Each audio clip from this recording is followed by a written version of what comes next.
بسم الله الرحمن الرحيم إن قلالك وأد أمود أيانتان إنه noogu soo batay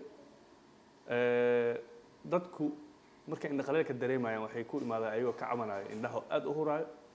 ayagoo dareemaya in indhaha gudihiisa wax uga jiraan ayagoo iftiinka uu dhibaayo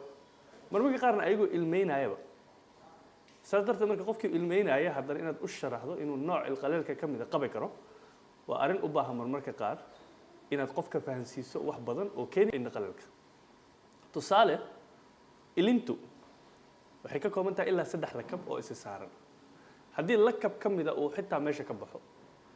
waxa laga yaabaa lakabyada qaar waxay u qaabilsan yihiin ilinta inay isha dusheeda ku dulhaayaan haddii lakabka isha ku dulhaay lahaa ilinta uu xitaa meesha ka baxo waxa dhacaysa ilintii inay soo daadato la rabay isha korkeeda inay joogto taasna waxay keenaysaa inuu qofku dareemo ilqaleel saas la mid ah marka nooc walba oo ilqaleel ka mid ah oo kugu dhaco oo ay sababi karto sida ugu fudud oo xitaa qofka hadduu wax badan isticmaalo mobile ama computer hadduu qofka qoraxda ku shaqeeyo